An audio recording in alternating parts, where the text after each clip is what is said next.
Hola comunidad, ¿cómo están? Gusto de reencontrarnos en este Escuela de Pensiones, modo vacaciones, modo verano, como ustedes quieran llamarlo, de este día 17 de febrero. Como siempre espero que estén disfrutando a lo mejor algunos de un buen descanso, otros a lo mejor que les haya tocado trabajar, también agradecida que puedan seguir en la sintonía y que como siempre estamos aquí en este Escuela de Pensiones con mi querido profesor Gustavo Dávila. ¿Cómo está, profe? Hola Yasmina, súper bien acá en modo vacaciones, como dices tú, en este verano y espero que la gente, obviamente, de la comunidad estén disfrutando en la medida de lo posible, digo siempre, ¿cierto? Que ojalá estuviesen disfrutando de vacaciones en algún lugar y si no, disfrutando en familia, que siempre es súper importante hacerlo en vacaciones. Así es, profe. Y bueno, como siempre vamos a comenzar esta tercera clase del mes de febrero, porque como ya saben, estamos haciendo una serie de programas, por así decirlo, especiales en el que estamos repasando un poco todo lo que hemos visto durante esta segunda temporada, durante este año, básicamente a través de preguntas y respuestas, preguntas que han llegado a través de nuestras redes sociales, también de nuestro mail que nos han enviado todos ustedes y que también hemos recopilado para ir contestándolas todas juntitas ahí en un mismo programa. Y además, como ya les digo, también esto sirve de repaso de todo el contenido que hemos hecho durante el año. Profe, vamos directamente a las preguntas y usted me va contestando. Primera Ok. pregunta.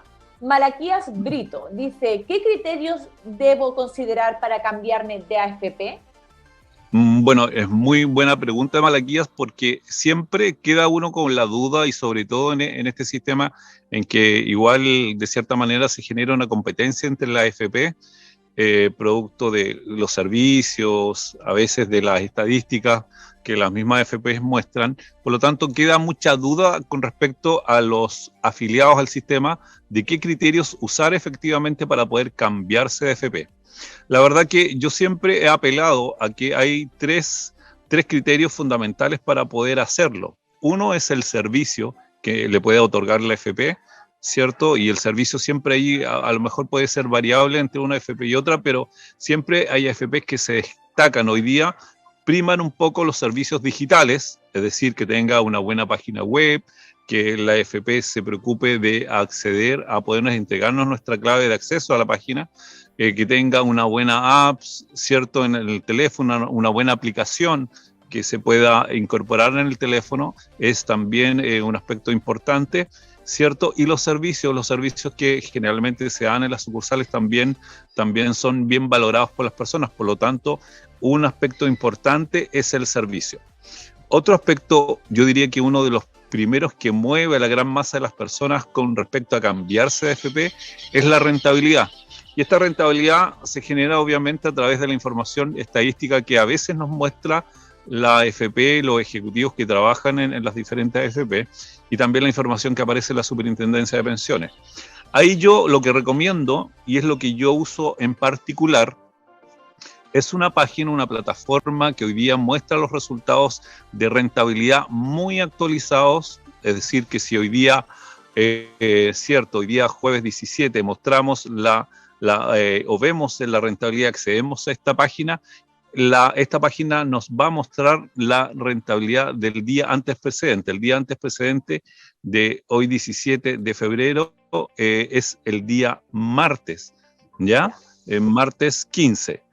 Por lo tanto, esta plataforma es súper buena porque actualiza muy bien la información y está muy al día de las estadísticas de rentabilidad.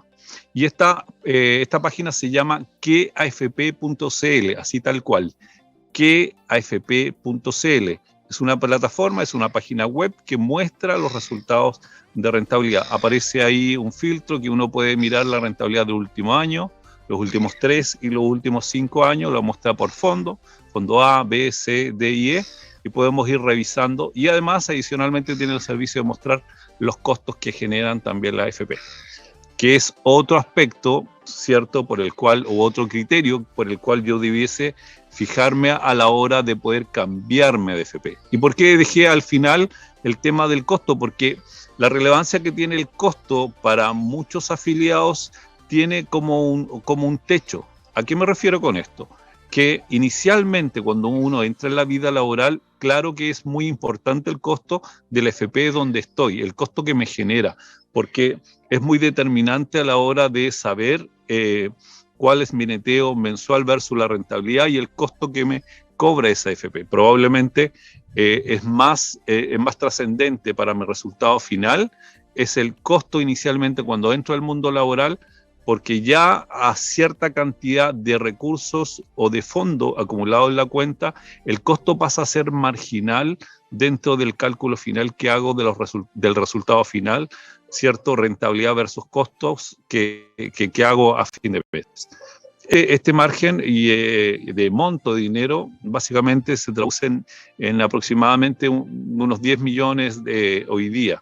Ya es decir, que si yo tengo un saldo aproximadamente de 10 millones hacia arriba, probablemente el costo, dependiendo y va a ir variando, ¿cierto?, con el tiempo, de acuerdo a estas licitaciones que se hacen sobre la FP con el menor costo, ¿cierto? Este monto que estoy dando pudiese variar. Pero finalmente el costo es más trascendente para la gente que entra al mundo laboral por primera vez y tiene poco dinero en su cuenta. No así para aquella persona que está por sobre los 10 millones de pesos en su cuenta, el costo ya no es tan relevante, por lo tanto ahí yo le pediría a la gente que si tiene más de esa cantidad de dinero en sus cuentas, este criterio del costo para considerarlo, para cambiarme de FP, no es relevante para ellos. Para ellos es relevante la rentabilidad primeramente y obviamente el servicio. Ya, perfecto. Entonces, profe, para resumir, 3 criterios importantes para tener en cuenta a la hora de elegir o cambiarse de AFP. Más que nada, sí, para cuando uno se cambia, porque sabemos que cuando uno se inicia en el sistema, obligatoriamente tiene que ir a la AFP que les ha dado, que tiene y se adjudicó la licitación. Pero como decíamos, criterio número 1 es el servicio, criterio número 2 sería la rentabilidad y el criterio número 3 que sería la comisión, el costo de administración. De administración.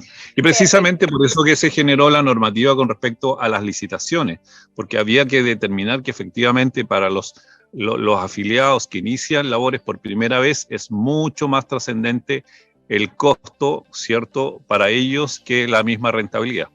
Perfecto. Profe, vamos a la segunda pregunta. Pablo Ardiles dice, vivo en Chile, pero trabajé en otro país. ¿Cómo puedo solicitar una pensión de ese país? Bueno, ahí lo que hay que determinar es, mira, si efectivamente la persona logró cubrir el tiempo adecuado como para generar una pensión. Depende mucho del país, depende mucho de que si efectivamente tenemos convenio de ese país y si tenemos convenio bilateral o tenemos un convenio simplemente de registro de cotizaciones. ¿Ya? Porque ahí se hace una diferencia. Los convenios bilaterales, por ejemplo, el que tenemos con Perú hace de que nuestros capitales puedan ser traspasados hacia ese país o viceversa. Por lo tanto, la generación de la pensión se puede dar en cualquiera de los dos países donde podamos estar o donde finalmente podamos estar radicados. Pero no así en un país en donde simplemente el convenio es un convenio que genera ciertos criterios para contabilizar las cotizaciones que se tuvieron en el tiempo que se trabajó en ese país. Claro. Bien, pero depende mucho también del tiempo, porque si una persona cotizó probablemente 2 años, 3 años, que no es muy considerable en ningún sistema previsional en ningún país como para generar una pensión, ¿cierto? Simplemente sirva como una medida contable para los beneficios que pueda tener esa persona en Chile, por ejemplo, en la pensión que se pueda generar acá, ¿ya? Pero todo va a depender de eso, ¿ya? Del tiempo que se cotizó, si realmente es relevante para generar una pensión, si existe un convenio real, bilateral o un convenio de registro de cotizaciones, ¿cierto? Y medir en ese sentido, ¿cierto?, la conveniencia donde poder hacerlo, ¿ya? Básicamente eso, porque si hay una persona que cotizó mucho tiempo y le genera ahí ese sistema previsional un margen mínimo de cotizaciones para poder acceder a una pensión real, bien, súper, y ahí tiene que hacerlo efectivamente a través de si está en Chile se puede hacer a través de los consulados, si existe efectivamente los convenios relativos a eso, se puede generar el trámite a través de los consulados, ¿cierto?, de los distintos países para poder gestionar ese tipo de trámite, ¿ya? Profe, una pregunta así, según su experiencia, por ejemplo, ¿es muy engorroso a lo mejor llevar a cabo este trámite? Depende también del país. No, relativamente no, no porque, a ver, eh, obviamente hay países que se toman sus tiempos. Yo creo que el margen el de tiempo en el cual, un poco siendo sincero, donde más pudiésemos tener demora es precisamente en la tramitación que se pueda gestar desde acá a, a que una vez que llegue allá la información se gestione una pensión, ¿ya? Ya, Pero perfecto. depende mucho, Yasmina, ahí del país precisamente al cual estamos solicitando esta pensión. Ya, perfecto. Profe, pregunta número 3 de Rolando Bustamante. ¿Cuáles son los requisitos para acceder a la pensión anticipada? Bueno, esta es una pregunta que igual la hemos tocado harto, ¿cierto? Y es recurrente y siempre quedan como las dudas y siempre es bueno que la comunidad la siga preguntando porque es súper importante seguir reforzándola. Y porque mucha gente tiene la inquietud de poder pensionarse anticipadamente y no sabe cuáles son los requisitos. El requisito principal que se debe cumplir y el que siempre se debe mirar independientemente del monto mínimo que lo vamos a mencionar que debemos financiar, pero lo que siempre las personas, lo primero que tienen que determinar es saber cuál es su renta promedio de los 10 últimos años, porque ese es el requisito que se solicita para que las personas que han cotizado, ¿cierto? Un tiempo importante en el sistema, se determine que ese promedio de renta se calcule y una vez que se calcule, la persona con los fondos que tiene pueda financiar al menos el 70% de ese promedio de renta, ¿ya? Por lo tanto, eso es lo primero que una persona que está con esta inquietud de poder pensionarse anticipadamente tiene que resolver, saber cuál es su promedio de renta. Una vez sabiendo cuál es su promedio de renta los 10 últimos años, puede calcular cuánto es el 70% de ese promedio.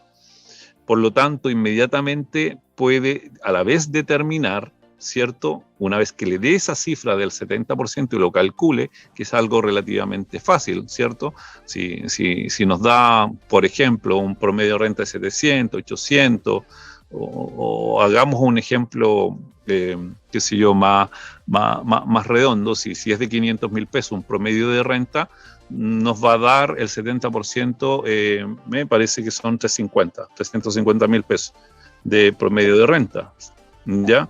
Por lo tanto, lo vamos a calcular inmediatamente aquí para no equivocar. Sacando la calculadora. Sí, 350.000 pesos, efectivamente, ¿ya? Es decir, que si es así, inmediatamente podemos saber, y si sabemos ya cuánto es el 70%, claramente podemos saber relativamente cuánto puede ser lo que estamos financiando hoy día de pensión con lo que tenemos en la cuenta. Es decir, si un afiliado para este concepto puede financiar una pensión por sobre los 350, ya estaría con la condición de poder acceder a una pensión anticipada. Ahora, esto tiene que ir de la mano con el mínimo que hoy día se exige para poder otorgar una pensión anticipada, que la persona debe financiar 12 UF de pensión, ¿ya? Lo cual aproximadamente hoy día es muy cercano al ejemplo que dimos, pero es un poquito más, son 370.000 pesos. Es decir, que la persona hoy día debe financiar, de acuerdo a su promedio de renta, como mínimo 12 UF de pensión, ¿ya? Pero lo primero que tiene que determinar es saber su promedio de renta. Y cumpliendo estos requisitos, esta persona con todo el capital que seguramente tiene por los años cotizados, ¿cierto? Para poder cubrir y financiar este monto de pensión, cumple con los tiempos necesarios para poder acceder a la pensión anticipada. Ya, perfecto, profe, y vuelvo a preguntarle según su experiencia, porque también es bueno, más allá de lo que es los requisitos y el contenido práctico, por así decirlo, hay muchas personas que, según usted ha visto y en el ámbito donde usted se mueve, que se puedan jubilar con estos requisitos de manera anticipada. La verdad que no, la verdad que es bien poca gente la que hoy día al menos puede acceder a esto. Recordemos ahí que el requisito se subió de manera normativa hace unos años atrás, antes teníamos que cumplir el requisito del 50% y había un buen número de gente que sí lo cumplía. Posteriormente se subió a cubrir el 70% del promedio de renta. Ahí mucha gente dejó de tener obviamente la capacidad de poder hacerlo, pero hoy día nos ha afectado mucho, Yasmina, el tema de la rentabilidad principalmente, porque necesitamos mayores capitales para poder financiar, ¿cierto?, estos montos de acuerdo al promedio de renta. Y otro tema importante, obviamente, ha sido que los retiros del 10%, que igual, de cierta manera, ha ayudado mucho a la gente, pero para este tipo de situaciones puntuales, para poder calcular si efectivamente tengo los recursos o no, para poder financiar una pensión anticipada, a alguna persona le pudiese jugar en contra. Por lo tanto, hoy día la verdad que se ve poca gente el último tiempo con esta posibilidad, ¿ya?, de poder acceder. ¿Quiénes a lo mejor hoy día pudiesen tener una chance adicional? Aquellas personas que por una situación laboral dejaron de trabajar y no encontraron trabajo un par de años antes de cumplir la edad legal y dejaron de cotizar, o cotizaron eventualmente los últimos años de su vida laboral por mucho menos renta, ¿ya? Es decir, los 3 o 4 últimos años cotizaron por una renta menor, incluso algunos que quedaron cesantes empezaron a cotizar por el mínimo, lo cual les permitió obviamente bajar su promedio de renta. Al bajar el promedio de renta, con los capitales a lo mejor que tenían hasta ese momento, les logró dar la posibilidad de poder pensionarse anticipadamente, porque hicieron bajar el promedio de renta, que es el dato, diría yo, fundamental, claro, para poder saber si uno lo puede hacer o no. Ya. Profe, pregunta número 4. Dentro de la pregunta que nos plantea este miembro de la comunidad que nos mandó, hay varias dentro, así que vamos por partes. Dice Leonel Silva. Dice, un amigo está en la edad de jubilación, tiene 65 años y quiere comenzar el trámite de su jubilación. ¿Qué ocurre si inicia el trámite y las propuestas de jubilación no son de su agrado? ¿Qué debe hacer? Bueno, todos los afiliados que consideran de que las propuestas de pensión y las ofertas de pensión recibidas a través de este certificado de oferta que es SCOM, ellos tienen la facultad de poder o la decisión de poder no aceptar ninguna de las ofertas, porque este documento es una propuesta, es un documento que nos indica y nos están ofreciendo, de acuerdo a las modalidades que se mandaron a pedir, nos están ofreciendo una cantidad de monto de pensión. Pero como la están ofreciendo y el sistema no nos está obligando a tomarla, podemos tomar la decisión de desistir del trámite, ¿ya? Es decir, no aceptar ninguna de las ofertas, volver a solicitar, por ejemplo, un nuevo SCOM, ¿ya?, que diría yo que no tiene mucho sentido, a no ser que se haya equivocado de modalidad, que quiera pedir otra modalidad, ¿cierto? Para poder acceder a esa modalidad, conviene inmediatamente pedir otro SCOM. Pero si está convencido de que las cifras en general no lo convencen y no es la cifra que la persona esperaba, la verdad que ahí simplemente la facultad que él tiene es de desistir del trámite y no aceptar ninguna de las ofertas, incluso desistir del trámite, es decir, cerrarlo, y la AFP decir, no, yo cierro mi proceso de solicitud de pensión y lo dejo hasta acá, porque por ahora no me quiero pensionar. Eso lo puede hacer perfectamente el afiliado. Genial. Profe, ¿y hay un tiempo en el que puede iniciar un trámite, a lo mejor rechazarlo en el caso que no le guste y volver a comenzar otro? ¿Hay un tiempo a lo mejor que se pide de mínimo para volver, o si uno lo puede hacer las veces que quiera y en el tiempo que quiera? Sí, mira, lo que hay que tener en claro ahí, que una vez recibidas las ofertas de pensión, esas tienen una vigencia, ¿ya? Es decir, que el SCOM en sí tiene una vigencia. Dice que estas ofertas, incluso está como en una de las primeras páginas del SCOM original, creo que es la tercera hoja del SCOM original, dice, este SCOM tiene una validez desde el día tanto hasta el día tanto. Por lo tanto, esas ofertas que están ahí deben ser aceptadas en ese periodo. Si estamos fuera de ese periodo, claramente no se puede aceptar nada. Lo que sí, el proceso del trámite como tal todavía sigue en su curso.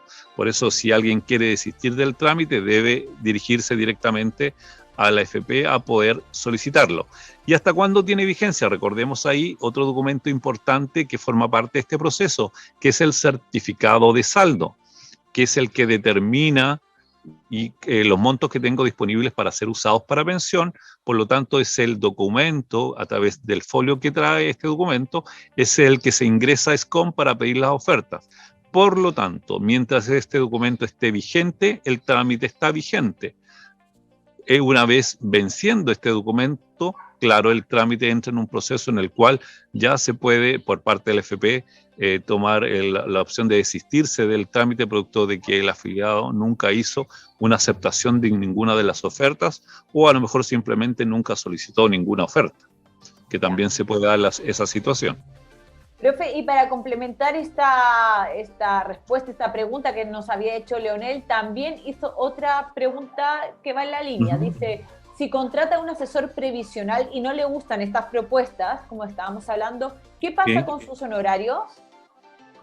Bien, los honorarios del asesor, al menos de la forma como yo trabajo ahí, la verdad que uno pudiese encontrarse a veces con algunas sorpresas, pero lo que debiese darse por normativa es que los honorarios solamente se cobran mientras el trámite de pensión es cerrado o aceptada una de las ofertas por parte del afiliado.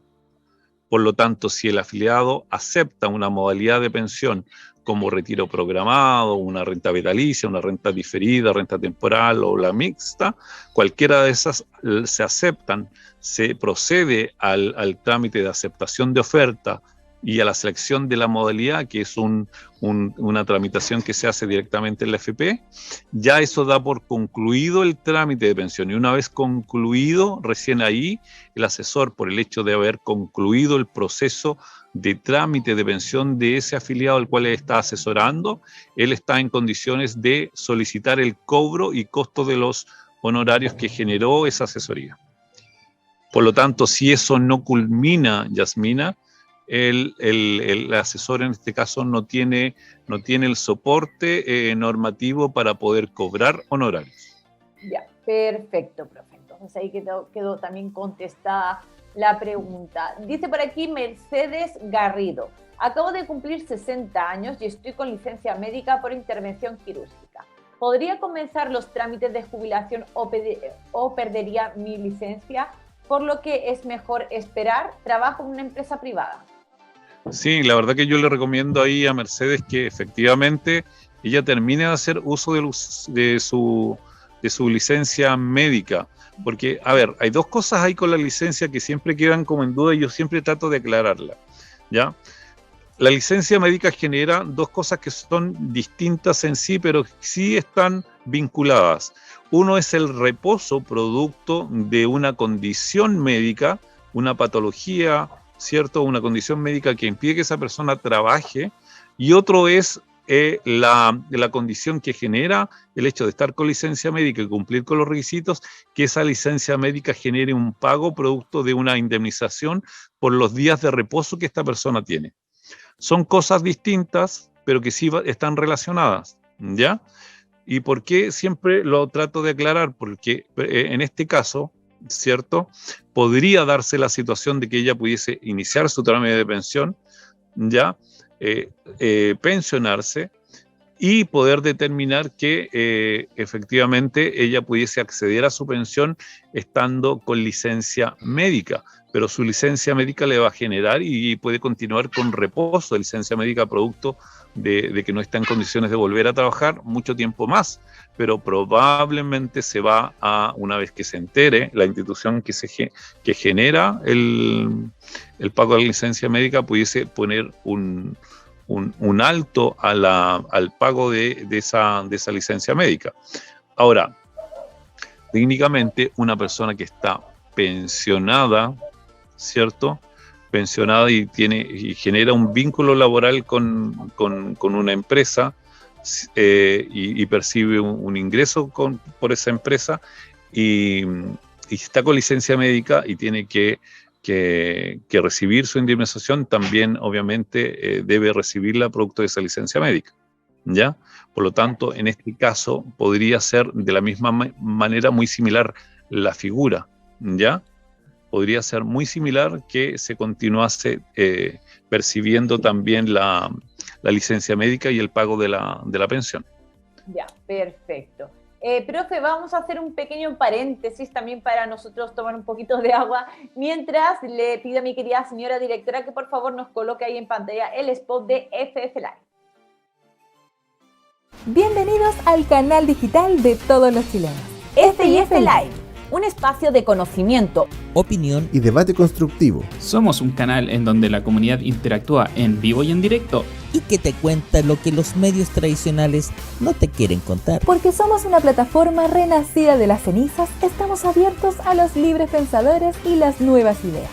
Y lo mejor de todo es que el contenido llega directo a tu pantalla, como y cuando tú quieras. Cultura, educación, contingencia y entretención. Todo en un solo lugar. Esto es FF Live.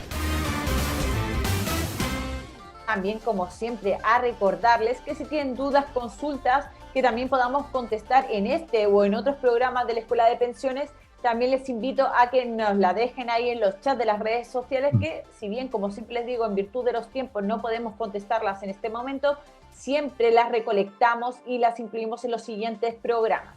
Así que pueden hacerlo a través de los chats o también, y les aconsejo que lo hagan a través sobre todo del correo, del mail, que es producción@fflive.cl. Repito, producción@fflive.cl. Les recomiendo más este medio porque también a nosotros nos ayuda a que seamos un poco más ordenados, ¿verdad? Y que nos lleguen directamente y nos cuesta un poco menos ahí estar seleccionándolas también. Así que, dicho esto, profe, nos vamos a ir con una nueva pregunta en este caso, de Lilian Ojeda. Y dice, me queda por retirar mi tercer 10%. Mi idea es abrir una APB. ¿Me conviene el A o el B? Ya, yo asumo de que la pregunta de Lilian va dirigida obviamente a los fondos de pensiones o al APB de acuerdo a la tributación. Asumo de que, viendo bien la pregunta, debe ser en relación a la tributación. Exacto. ¿Cuál tipo de APB? ¿A o B? No, bueno, fondo. Sí, exactamente. Es buena la pregunta porque siempre uno queda como en la duda. Y lo que hay que tener en claro cuando uno elige el sistema de tributación del APB que quiere abrir o que quiere contratar es saber de qué manera incide este APB de acuerdo a la renta que uno tiene. Porque aquí estamos hablando de tributación y beneficio fiscal. Uno, en el APB que siempre habíamos tenido antes, que es con la tributación tipo B, es una APB que me genera una rebaja tributaria, es decir, pago menos impuesto producto del hecho de hacer este APB, ¿ya? Por lo tanto, debo saber si efectivamente lo que voy a generar como ahorro me va a generar una rebaja importante desde el punto de vista de los impuestos a la renta que estoy pagando, ¿ya? Y primero también saber si realmente pago o no impuesto a la renta, por eso es importante ahí tener como la claridad cuáles son los ingresos de la persona, saber si uno realmente paga o no paga impuesto con los ingresos que tiene, ¿cierto? Y si paga impuesto, realmente saber qué impacto tiene el ahorrar en APB para poder rebajar impuestos, ¿ya?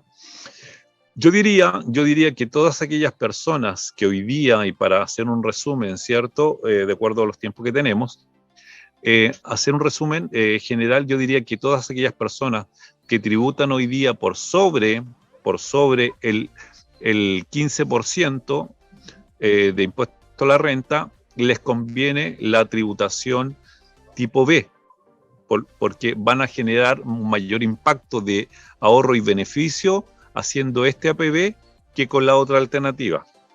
Porque la otra alternativa, que es con la tributación tipo A o beneficio fiscal más que tributación, que es un beneficio que nos entrega el Estado producto del ahorro anual que hacemos en este tipo de APB o en esta forma de hacer APB, que es sobre un 15% de todo el ahorro que generamos en el año, pero con un tope aproximado de 1.300.000 y algo aproximadamente. No tengo la cifra exacta, pero es más o menos eso, ¿ya? Es decir, que si generamos un ahorro de 1.300.000 aproximadamente, como máximo el Estado nos va a bonificar un 15% sobre todo ese ahorro que generamos en el año.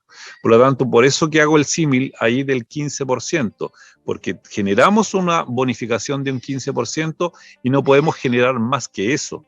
Por lo tanto, aquellas personas que tributan por más que un 15, claramente les conviene la otra alternativa, que es con la tributación B, porque el impacto de ahorro y de beneficio tributario en ese caso va a ser mayor que con este otro tipo de APB tipo A. Ya, perfecto. Entonces ahí queda un poco la explicación de los diferentes, para así decirlo, ¿verdad?, modalidades de APB, de los regímenes que hay A o B, con respecto a esta cuenta voluntaria. Sí. Y lo otro importante es saber que efectivamente en el caso de Lilian, saber cuál es la proyección de este APB, ¿ya? Es decir, cuánto tiempo pudiese tenerlo ella en el sistema para poder determinar efectivamente si este APB le va a generar un impacto real como beneficio tributario primero y la finalidad a lo mejor que le quisiese dar ella, si lo va a usar para pensión o simplemente lo va a generar como un ahorro adicional como una cuenta voluntaria. Eso también es importante, cuál es la proyección futura de ese ahorro que ella va a generar. Ya, perfecto. Profe, otra pregunta por aquí de Loreto Uribe. Dice, ya cumplí la edad de jubilación. ¿Puedo dejar de cotizar en la cuenta obligatoria sin la obligación de pensionarme? Mi intención es seguir trabajando y según mi empleador, si me pensiono puede ser causal de despido. No. Bueno, de partida ahí inmediatamente decir que muy mala información del empleador.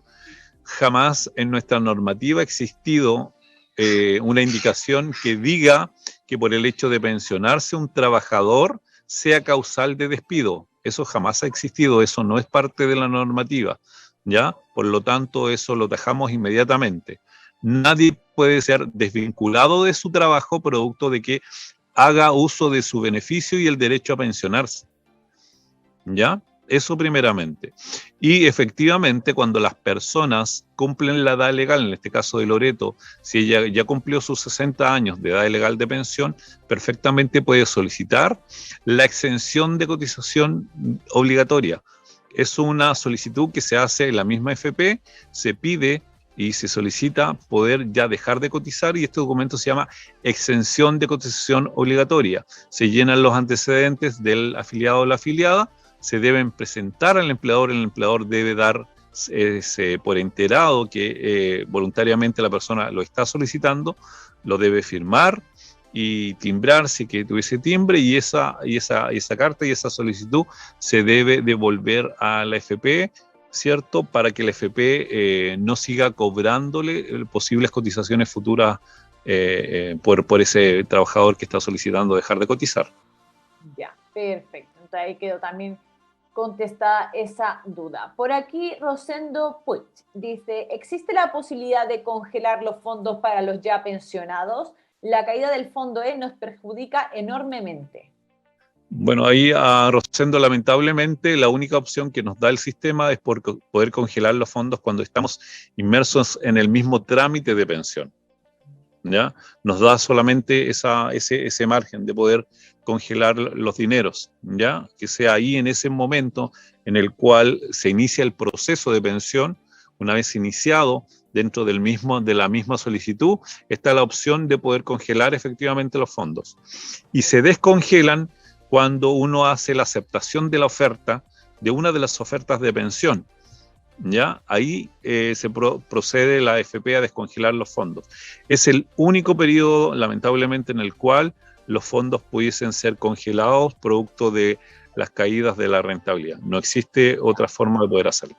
Ya, eso sería la única opción que, bueno, en este caso, por lo que entendemos y lo que pregunta es que él ya está pensionado, así que no tiene ninguna opción real, salvo, como usted dice, estuviera en proceso de jubilación, que sería ese periodo de tiempo donde se podrían congelar. Ya, por aquí, otra pregunta de Jonathan Macedo. Si coticé en el antiguo sistema, pero ahora estoy jubilado por renta vitalicia, ¿puedo solicitar el bono de reconocimiento? Bueno, en el caso de Jonathan, si él ya hizo este trámite de poder jubilarse y pensionarse, porque ese es el término real hoy día, pensionarse, y está en renta vitalicia, probablemente es raro que él no tenga su bono primero. ¿Por qué digo que es raro? Porque siempre que uno hace un trámite de pensión, hace una solicitud de pensión, ¿cierto? Se genera la consulta, se genera la interacción necesaria para poder saber si el afiliado tuvo o no tuvo cotizaciones en el sistema antiguo y si tuvo o no tuvo derecho al bono de reconocimiento. Es parte del proceso del trámite de pensión. Y por eso que me encuentro un poco raro que alguien que ya esté pensionado ya tenga la duda si puede solicitar su bono. Ahora, pudiese darse la posibilidad que alguien no efectivamente nunca lo solicitó, se pensionó, nunca mencionó, era una caja, por ejemplo, Capredena, una caja que usualmente no está tan ligada como las otras cajas, como en par, o sea, perdón, claro, como en par, como por ejemplo el Seguro Social, todas las cajas que están ligadas al IPS están más directamente, ¿cierto? Que habitualmente son las que son más usadas, ¿cierto? Por la más mayoría de gente. Si fuese esa la condición, que alguien no simplemente se olvidó, no lo dijo, o simplemente pudo existir que la gestión, cuando gestionó la pensión, nadie le hizo mención o le hizo la interacción de saber si tenía o no cotizaciones en el sistema antiguo o en algunas cajas del sistema antiguo. Puede darse la posibilidad. Una vez pensionados los afiliados, tienen 2 años posterior a ya estar pensionados, hacer cualquier solicitud de su bono, reclamo al bono con respecto a cotizaciones o cálculos de bono que los cuales ellos no están conformes. Por lo tanto, también aquí calza el hecho de que una persona no haya solicitado su bono y lo pueda solicitar en este periodo también. ¿Ha dicho 2 años, profe? 2 años, sí, 2 años efectivamente después de haberse pensionado. Ya, perfecto. Profe, vamos a pasar con la siguiente pregunta y por los tiempos me parece que la última. Benjamín Enríquez dice, ¿qué es el CNU? Bien, en el caso de Enríquez, de Benjamín Enríquez, ¿cierto? Que aquí tengo su nombre. El CNU, y lo estuvimos viendo en algunas clases en enero, tiene relación mucho con cuál es el capital que yo necesito para financiar una unidad de pensión. A ver, un poco para poder, porque es un término que es un término que tiene, y una fórmula que tiene muchas variables que inciden para poder calcular este CNU. Pero vamos a tratar de hacer una explicación que sea lo más entendible posible para que en términos generales se pueda comprender qué es este término, que es bien utilizado y bien utilizado en el proceso de la pensión, aparece en el certificado de saldo con el cual tenemos que hacer la solicitud de ofertas. Por lo tanto, hay que al menos tener el conocimiento a qué apunta este cálculo del CNU. El CNU es lo que yo necesito de dinero de mi cuenta, que yo tengo mi dinero en mi cuenta, tengo mi cuenta obligatoria con un capital, con un ahorro, y el sistema me dice y me va a calcular cuánto de ese capital que tengo necesito como mínimo para financiar una unidad de pensión, que sería una UF de pensión. Por lo tanto, a una persona que tiene 50 millones de pesos en la cuenta, por ejemplo, el sistema le va a calcular, y aquí entran a jugar las variables: la edad de la persona, la edad de su beneficiario de pensión, saber si tiene hijos con derecho a pensión. Aquí entra en juego la tasa de mortalidad, entra en juego la tasa de interés técnico que está en el trimestre en que se calcula su pensión, entran en juego en esta variable. Pero se determina que de esos 50 millones, cuánto, con estas variables que acabamos de mencionar, cuánto es lo que él necesita de esos 50 millones para financiar una UF de pensión. Ya, probablemente, y voy a dar una cifra, el cálculo final sea que, perdón, él necesite 15 UFs de lo que él tiene ahorrado para financiar una UF de pensión. ¿Ya? Es decir, que para poder financiar 2 va a necesitar obviamente 30 y así sucesivamente. Al menos eso va a arrojar para que poder calcular efectivamente cuál es el capital necesario que él necesita de su cuenta, de la plata que tiene, para poder financiar la pensión que el cálculo de pensión arroja que él debe financiar, ¿ya? Es decir, que si el sistema calcula que su monto de pensión accede, voy a dar una cifra, a 10 UFs, obviamente si multiplicamos 10 UFs por el CNU de esta persona, determinamos inmediatamente cuánto es lo que se necesita de ese capital para considerar, para poder financiar ese monto de pensión que él debe percibir todos los meses.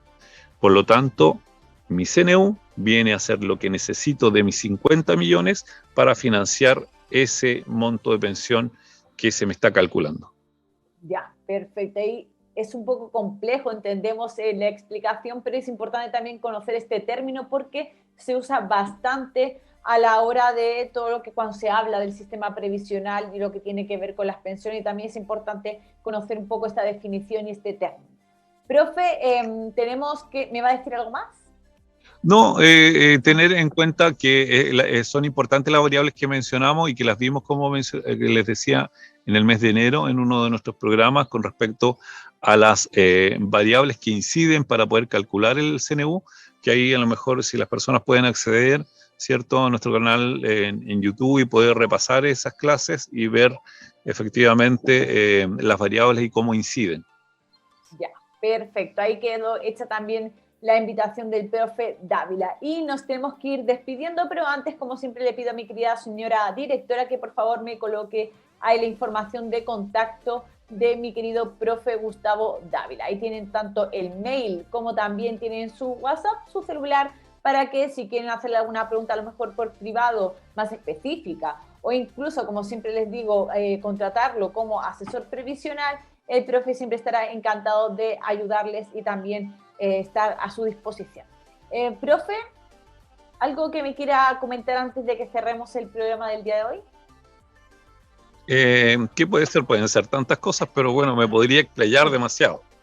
Una, que la comunidad disfrute nuevamente sus vacaciones y en lo posible puedan, ojalá, estar en familia, los que puedan disfrutar en algún lugar, ¿cierto?, de nuestro país, seguir invitando, y siempre lo he hecho desde enero, a la gente que pudiese venir al sur, pasar por Valdivia. Hay lugares hermosos acá donde pueden disfrutar y descansar y pasarlo bien. Eso, pero lo más importante, que lo puedan hacer ojalá con sus seres queridos y en familia. Genial, ahí quedó el consejo de la semana también de mi querido profe Gustavo Dávila. Ahora sí que sí, querida comunidad, nos despedimos, nos vemos la próxima semana en otro Escuela de Pensiones. Les mando muchos besos.